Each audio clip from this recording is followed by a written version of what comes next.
Llegó un joven porque estaba buscando una iglesia, me acuerdo. Y venía saliendo de una iglesia que parece que compartía de tiempo, pero la que estaba ahora participando no le gustaba mucho. Y tuvo un problema, parece, no me explicó el detalle, pero buscando una iglesia. Y encontró esta, y llegó, y de hecho estaba de muy temprano, y nosotros llegamos y él ya estaba aquí. Y conversamos. Entonces le dije que era una iglesia presbiteriana, que se dio y algunos detalles, y después empezó el culto. Y como siempre, nosotros recitamos el credo apostólico, ¿cierto? Y después nunca más lo oí. Me dio la impresión de que él pensó, al haber escuchado el credo, que era una iglesia católica. Porque en la iglesia romana, el credo es parte de la misa también. Y también debo decir de que dentro de nuestras filas, de nuestras iglesias, otras iglesias presbiterianas, de nuestro presbiterio, no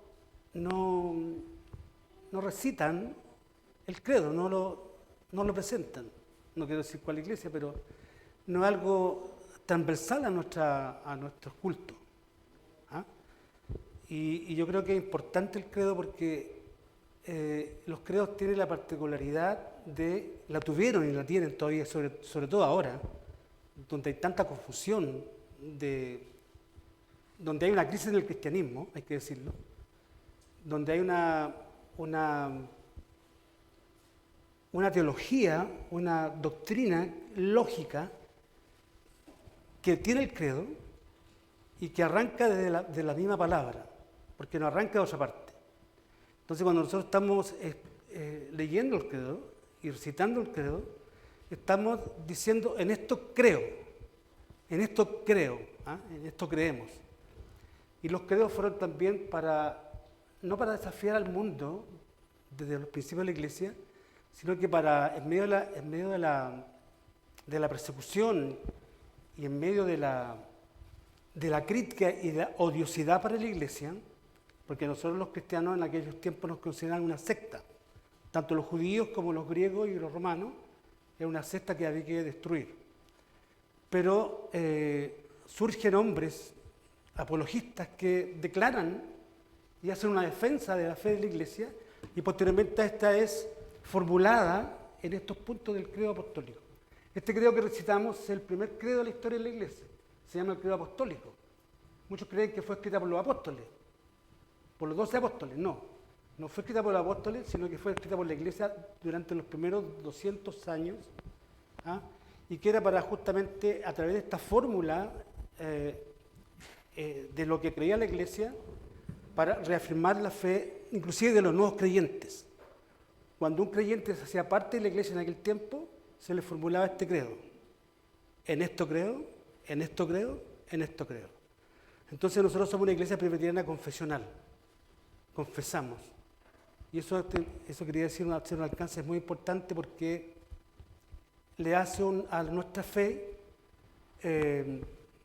como un marco.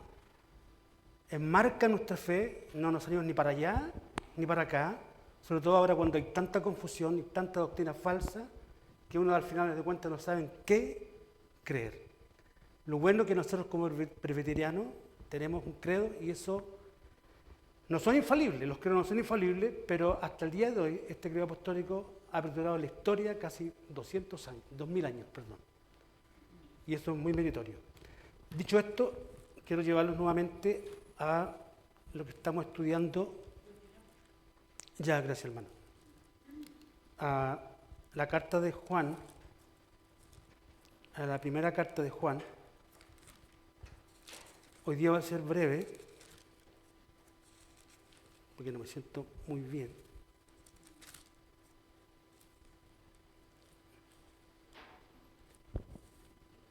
Juan capítulo 2, desde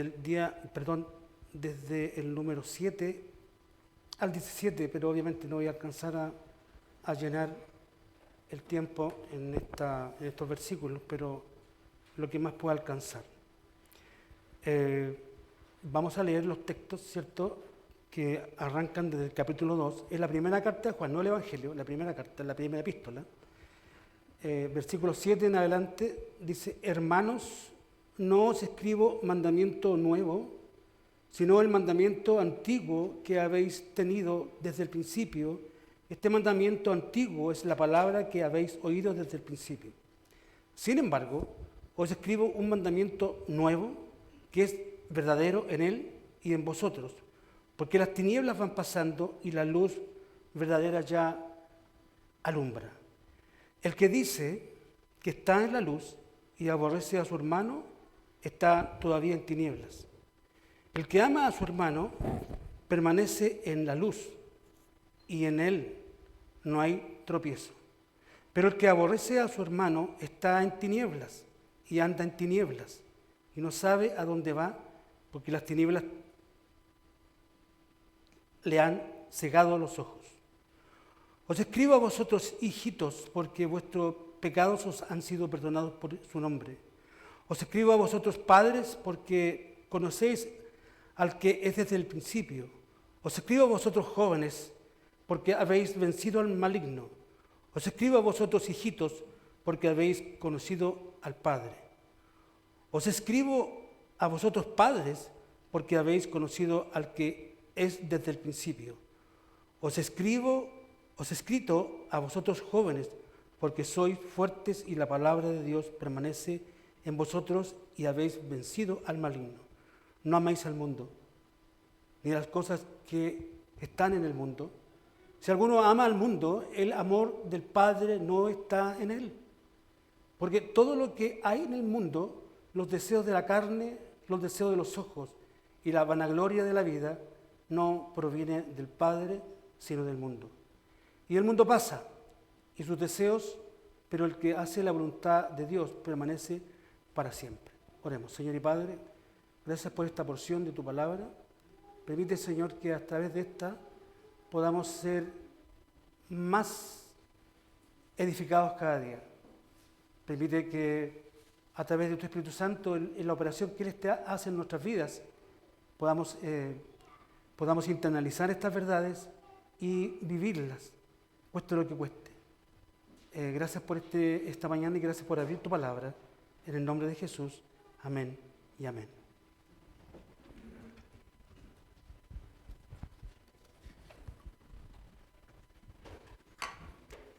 Bueno, hemos dicho otras veces que Juan escribe esta carta, o estas tres cartas, estas epístolas pastorales, porque habían problemas. Él estaba como custodio de tres o de varias iglesias que se encontraban en el Asia Menor, lo que hoy es Turquía. Siempre trato de llevarlo al contexto. Y habían hombres, falsos maestros, que estaban dañando a la iglesia. Y su propósito era destruir la iglesia y colocar otra religión, o sea, una mixtura, pero más que una mixtura querían promover su ideología o su creencia, que era en aquel tiempo el gnosticismo, donde los gnósticos eran una religión antes inclusive del cristianismo, y por esa razón, y venía del mundo helénico, el mundo griego, los romanos también practicaban el gnosticismo, y esta religión se había infiltrado dentro de la iglesia que estaba comenzando, y la estaba afectando desde el interior. Y esto estaba provocando daño a la iglesia. Había odiosidad de este grupo gnóstico por los hermanos, porque querían imponer sus ideas, y esto estaba provocando la división de la iglesia. Y una iglesia dividida, una iglesia fragmentada, es nefasta. Cuando uno ve que la iglesia se está dividiendo, eso duele. Pero aparentemente a aquellos que están provocando el dolor y la división de la iglesia no les duele. No les duele. Nosotros hemos sido testigos en nuestras filas presbiterianas de que la iglesia presbiteriana se ha dividido. Quizás no por un gnosticismo o por una creencia dualista o por un misticismo, pero también se ha dividido. Y eso ha provocado daño dentro de la iglesia. Creo, si no me equivoco, han habido 4 divisiones dentro de la iglesia presbiteriana del año 48, que fue la primera iglesia presbiteriana en Chile, que fue la iglesia presbiteriana, valga la redundancia, de Chile. Nuestro hermano Roy y su esposa vienen de la iglesia presbiteriana de Chile. Y nosotros salimos de esa iglesia presbiteriana de Chile en el año, si no me equivoco, hermano David, el año 60, 1944. 1944. Entonces, y fue por un tema doctrinal, un tema teológico. En Estados Unidos, de donde viene el presbiterianismo, había incursionado en una teología que se le conoce como el modernismo. El modernismo. Dentro del modernismo tiene una clase de teología que es muy diferente a la teología presbiteriana o calvinista o reformada, que era la teología justamente liberal o la neortodoxia. La neortodoxia. Orto, recto, la nueva rectitud, donde negaba muchas cosas que para nosotros son basales. La infalibilidad de la Biblia, por ejemplo. Yo pregunto, no respondan, pero yo pregunto, ¿quién de los que estamos en esta sala no cree que la Biblia es la palabra de Dios? Yo creo que todos creemos que la Biblia es la palabra de Dios, porque se nos ha enseñado desde el principio. De nuestros abuelos, por ejemplo, mi señora Elba, su mamá le enseñó esto mismo y ella lo cree, y lo reafirma en su vida y lo anuncia. Y así. Pero estos señores, estos falsos maestros, tenían esa ideología. Y lo más terrible es que contaminaron seminarios completos con estas ideas y los pastores que estudiaban en los seminarios trajeron esta enseñanza a las iglesias y nuestra iglesia también presbiteriana cayó en estas redes del liberalismo. ¿Para qué decir de la masonería? Y hay que decirlo, dentro de nuestras iglesias presbiterianas. O no sabían que hay masonería, o hubo masonería. Claro que hubo masonería. Y yo pregunto, ¿qué conexión o qué idea o qué unión hay entre la masonería y el cristianismo? ¿Y por qué dentro de nuestras filas, ¿cierto?, presbiterianas, hay masonería hasta el día de hoy? No lo entiendo. Pero la Biblia ya lo anticipaba y lo mostraba de que iban a venir estas fórmulas nuevas, entre comillas, que llaman la atención. También en un momento dado la iglesia presbiteriana también se infiltró el movimiento carismático, por ejemplo. Y había hermanos que yo conocí que ya no estaban dentro de nuestras filas, pero estuvieron mucho tiempo en nuestras filas. Recuerdo un hermano de la iglesia presbiteriana Santísima Trinidad, por ejemplo, va a ser un músico, Santísima Trinidad, donde él me decía y me testificaba en aquella conversación que tuvo con él que a él lo habían corrido de la iglesia o se había ido a la iglesia porque lo habían rechazado por su enseñanza, por sus ideas nuevas que traía. Y él me decía que esa idea era un refrigerio para la iglesia, pero no lo entendieron. Bueno, él traía el tema de las lenguas, el tema de las visiones y el tema de los sueños. O sea, entonces tenemos que, como siempre digo, tenemos que estar apetrechados de la palabra del Señor, porque cuando uno hace estudios sistemáticos, sobre todo el Nuevo Testamento, el peligro inminente, y sobre todo con lo que más hay que luchar, es con las falsas enseñanzas. Ahora, si nosotros no estamos en la palabra del Señor, y cuando yo digo en la palabra del Señor, no estamos estudiando la Biblia, y no es necesario que seamos teólogos, que tenés que ir a un seminario para estudiar la Biblia, tenemos el deber, ¿cierto?, y la responsabilidad de leer la Biblia. Entonces uno pregunta, ¿cuántos leemos la Biblia? Entonces, siempre digo que una vez me dijeron, hermano, ¿usted lee la Biblia? Sí, pastor. Le saqué la Biblia y salió una araña. Nunca la había leído. Parece anecdótico, pero me ocurrió. Eran mis primeros años de cristiano y un pastor bien fervoroso llegaba siempre al negocio donde yo trabajaba, sabía que iba a la iglesia, y entonces un día me dijo, hermano, me dijo, ¿lee la Biblia o no? ¿Cuánto lee la Biblia? Sí, la leo. ¿Dónde está su Biblia? Me dijo. Y la saqué bajo el mesón y la mostré y salió una araña.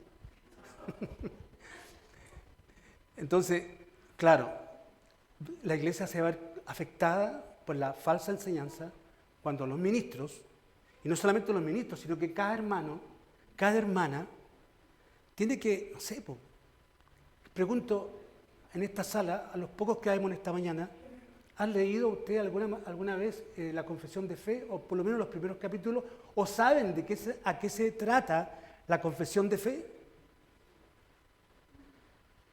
Han leído el credo apostólico, pero no recitarlo, hacer como un rezo, sino que leer cada fórmula que aparece ahí y con la Biblia en mano, echar realmente si este es verdadero o falso. Si solamente leyéramos estos dos materiales teológicos de la Iglesia, tuviéramos justamente una seguridad. Cuando uno ve esta carta, en el contexto de esta carta, de la segunda de Juan y la tercera de Juan, y el Evangelio mismo, aparentemente la Iglesia ya en el año 90, antes del final del primer siglo, la Iglesia se estaba deslizando. Me recuerdo que los hermanos que vivieron esta experiencia de la división de la Iglesia presbiteriana, el año 40 y tanto, como dice el hermano, el liberalismo no solamente provocaba una flexibilidad en la parte teológica, sino que lo peor era que la vida de la iglesia en aquel tiempo era laxa, era tibia. Entonces, en aquel tiempo quizá era una sociedad más conservadora que la de ahora, ¿cierto? Porque estamos hablando de los 40, 50, 60, era más, dentro de la iglesia era más escandaloso ver a un hermano que fumaba o un hermano que salía de la iglesia o se iba al cine o se iba a un centro de bailes, era más escandaloso, pero en ese contexto era escandaloso. Entonces, la teología liberal provocaba una vida, no digo licenciosa, pero una vida muelle. O sea, en aquel tiempo, y también debería ser el tiempo de ahora, nos da lo mismo cómo vivimos nuestra vida. Soy cristiano, soy presbiteriano, pero mi vida yo la manejo. Entonces esta carta te enseña y te desafía y te plantea a que no es así. Por ejemplo, en los capítulos, en los versículos inclusive anteriores a estos primeros versículos que quiero leer, no los voy a leer todos, no los voy a cerrar todos, pero dice, por ejemplo, el 4 del capítulo 2, dice, el que dice, yo le conozco, estoy en el capítulo 2, versículo 4, el que dice, yo le conozco y no guarda sus mandamientos. ¿Se dan cuenta? O sea, hay un estándar de vida, hay unos principios de vida que el cristiano no puede violar. No nos podemos dar el lujo de violar. Y la verdad sea dicha que los violamos. Yo los transgredo. Y eso significa, a ver, ¿y por qué? Porque no guardamos su palabra. Y cuando digo guardamos su palabra, no me estoy refiriendo a una cosa teórica, o a un conocimiento teórico, sino que cuando yo digo no guardo su palabra, yo no guardo al Señor. Y si yo no guardo a Cristo en mi vida, en mi corazón, yo no amo al Señor. Porque si nosotros amáramos al Señor, nuestra vida tendría que ser diferente o en perspectiva de crecimiento. Fíjese lo que dice este mismo capítulo, en el versículo 6, dice, el que dice que permanece en él. ¿Se dan cuenta que esta carta nos confronta? A estos textos fueron para estos herejes, para estos que pretendían que ellos tenían un conocimiento más elevado que los demás cristianos, que ellos habían encontrado a Dios a través de la luz, ¿cierto? O de la cosa mística. Y él les dice, el que dice yo le conozco, en el fondo a ustedes no le conocen. En el fondo no le conocen porque para decir que uno conoce al Señor, tiene que hacer la voluntad del Señor y vivir en relación a su palabra.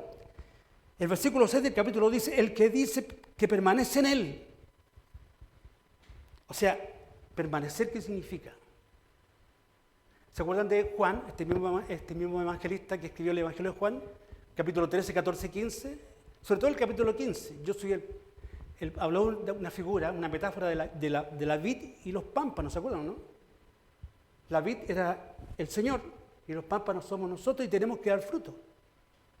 Entonces, todo pámpano que permanece en mí, dice en ese mismo texto, en el Evangelio de Juan, capítulo 15, todo pámpano que en mí permanece llevará fruto. Y anteriormente, en ese mismo capítulo, en ese mismo Evangelio, el Señor habla de que yo y el Padre somos uno, y yo en Él y Él en mí, y vosotros también. O sea, ¿qué está hablando Juan? Está hablando de un círculo de amor. Un círculo entre el Padre, el Hijo y también los creyentes.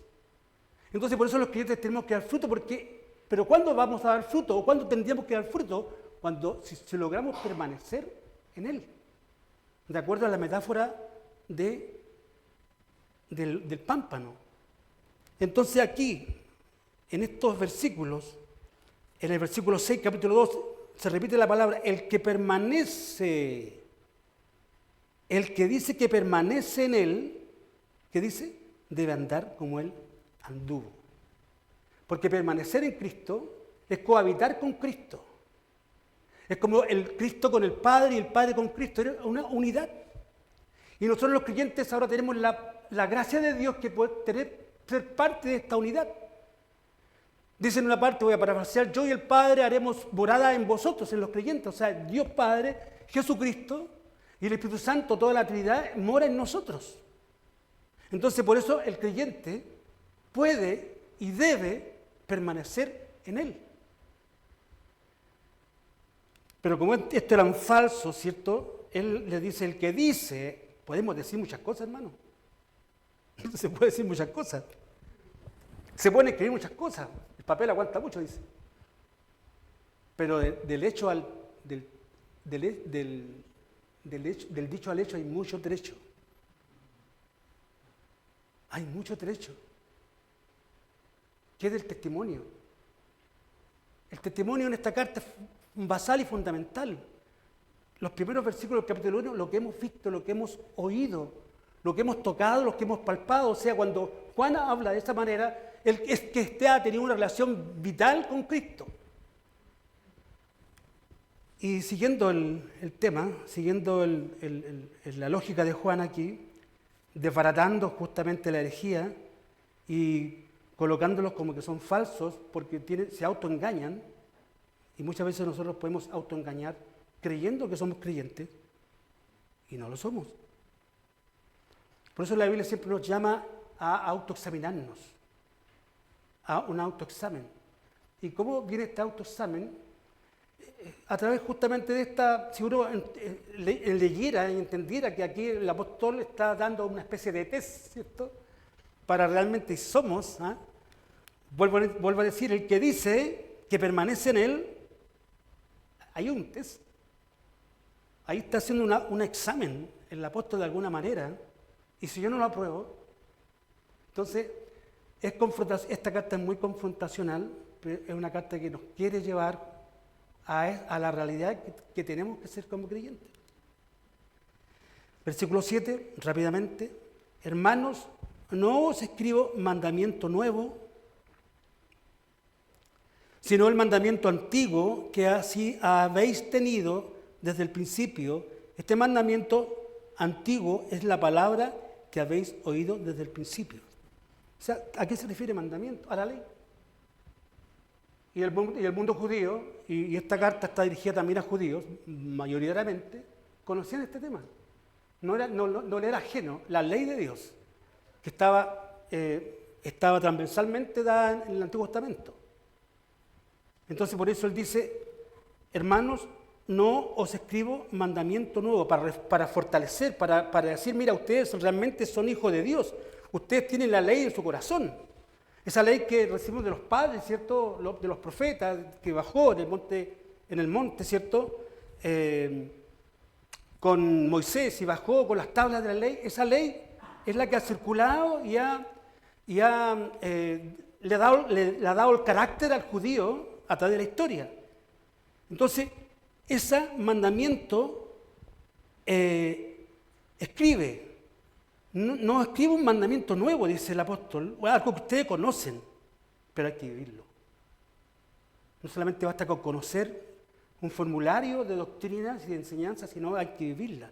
Sino el mandamiento antiguo que habéis tenido desde el principio, este mandamiento antiguo es la palabra que habéis oído desde el principio.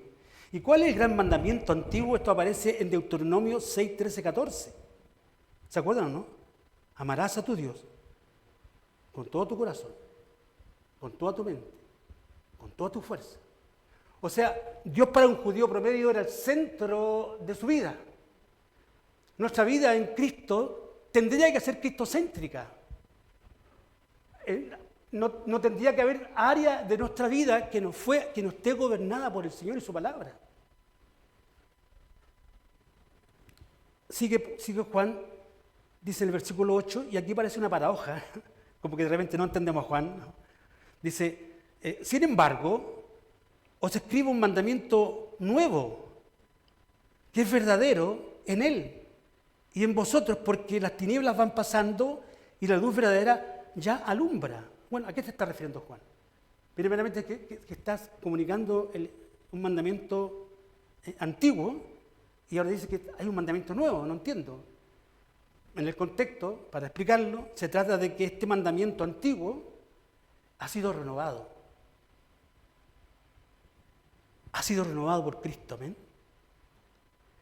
Él le ha dado un sentido superior, porque Cristo cumplió la ley. Él cumplió la ley. Nosotros necesitamos cumplir la ley. Nosotros necesitamos vivir el Evangelio y obedecer el Evangelio. Entonces ese mandamiento antiguo, ¿cierto? Ahora para nosotros es cándido, es novedoso por Cristo. Vayamos, por ejemplo, rápidamente al Evangelio de Mateo, capítulo 5, para ver justamente la superioridad de Cristo en cuanto a la ley.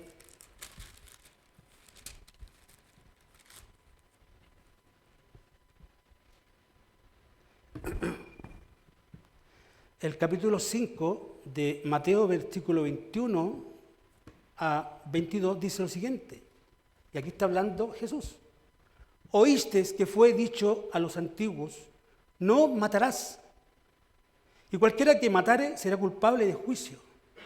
Pero yo os digo que cualquiera que se enoje contra su hermano será culpable de juicio, y cualquiera que diga necio a su hermano será culpable ante el concilio. Y cualquiera que le diga fatuo quedará expuesto al infierno de fuego. O sea que Cristo iba más a fondo del mandamiento antiguo, no matarás. Sino que Jesucristo dice que aquel que ya piense algo en contra del otro, en su mente una odiosidad contra el otro, ya ha matado. Entonces el mandamiento no es el mandamiento nuevo por sí, sino que es el mandamiento antiguo que Cristo lo renovó. Cristo le da el verdadero sentido, porque en aquel tiempo los fariseos, que eran, entre comillas, portadores de la ley, moralistas, pensaban porque hacían justamente esto, no matarás o no adulterarás, estaban bien. Porque ellos decían, si yo no llevo el acto a lo concreto, lo realizo, ¿cierto? Tanto matar como adulterar, estoy libre de polvo y paja. Pero Cristo dice que no. Cristo dice que si tú en tu mente codicias a una mujer o viceversa, y si en tu mente odias al otro, estás mal. Estás mal.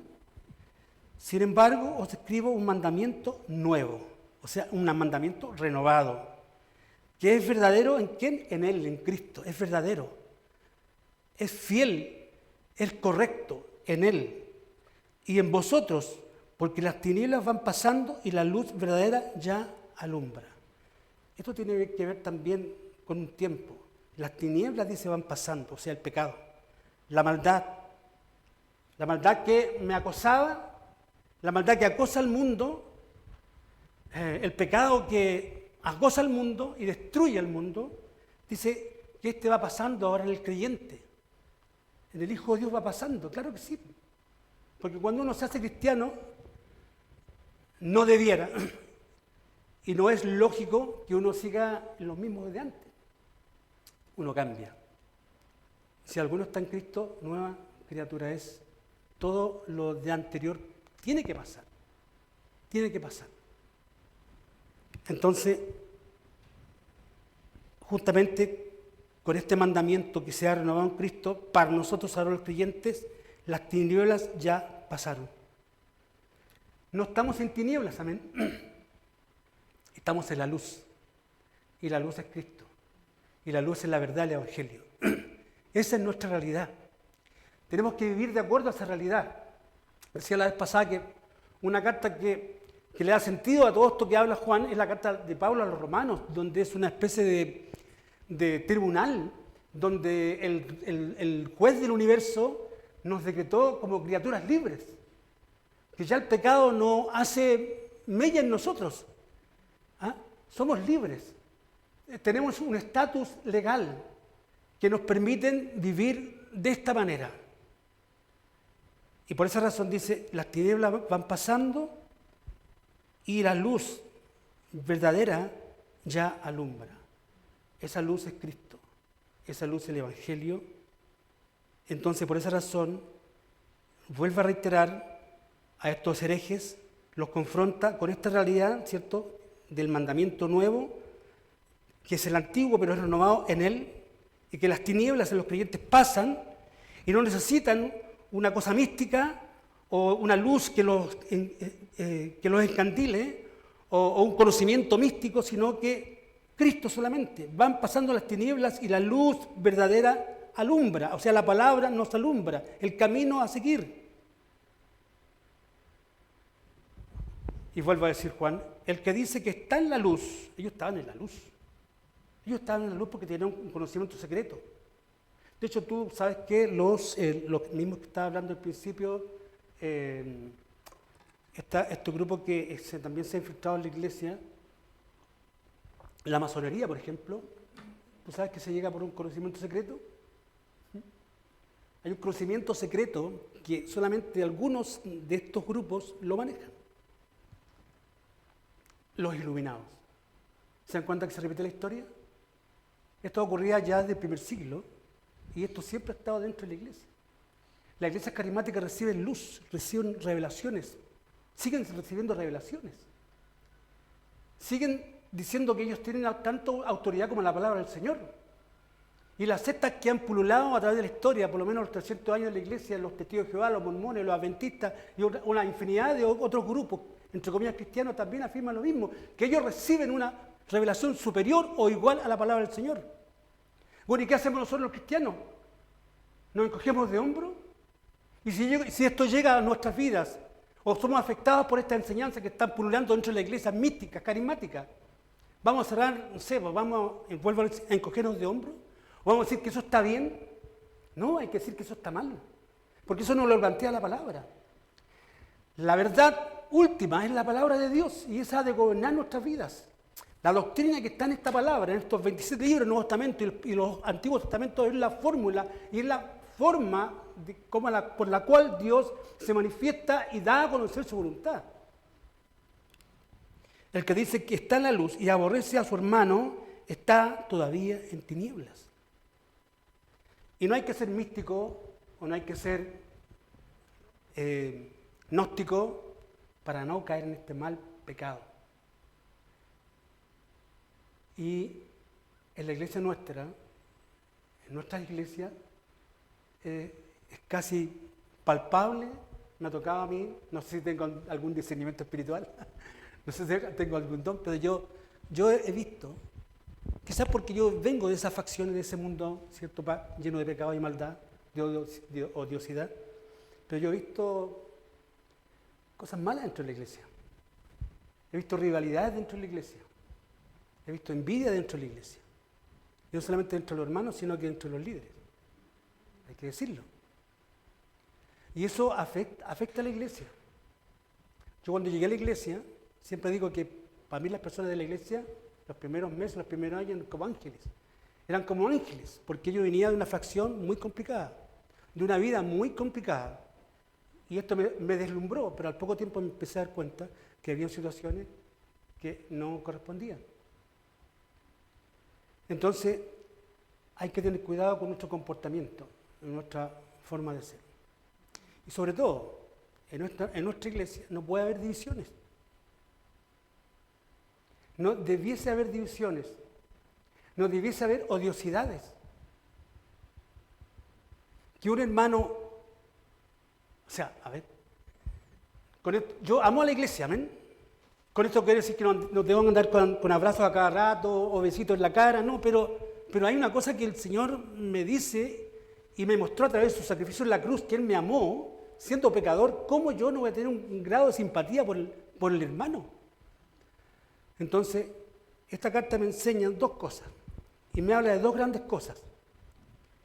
Que el Evangelio es verdadero, me habla de la verdad, y me habla del amor.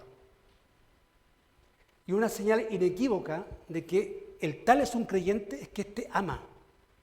Y no solamente ama al Señor, porque es re fácil amar al Señor, por hermano. Es fácil decir que uno ama a Cristo, claro, porque el Señor lo bendice. Pero amar al hermano, o amar al prójimo, nos va a costar. Y tenemos que trabajar en esa función.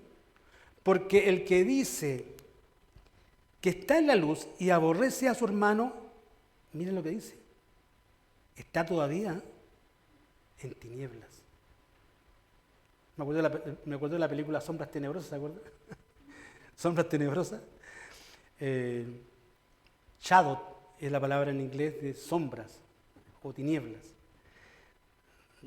Andemos en la luz, amén, esa es la idea. Como cristianos, hermanos, andemos en la luz. Es más bueno andar en la luz que en las tinieblas.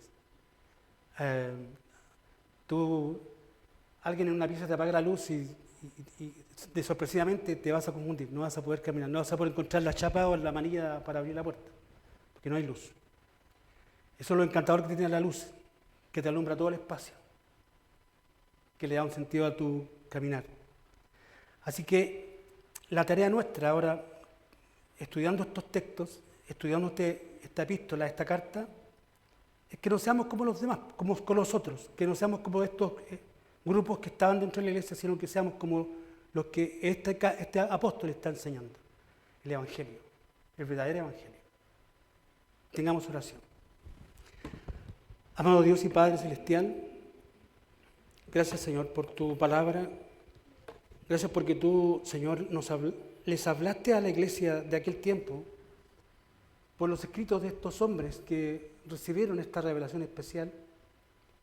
Y es única porque no es una invención humana, no es producto de un misticismo, Señor, que al final de cuentas son ideas satánicas que vienen del mal, esa es la fuente, sino que la fuente única eres tú, Señor. Tú te has autorrevelado en la creación, pero especialmente te has revelado a través de tu palabra, Señor. Y de la manera especial que usaste a hombres, tan igual que nosotros, pero inspirados, Señor.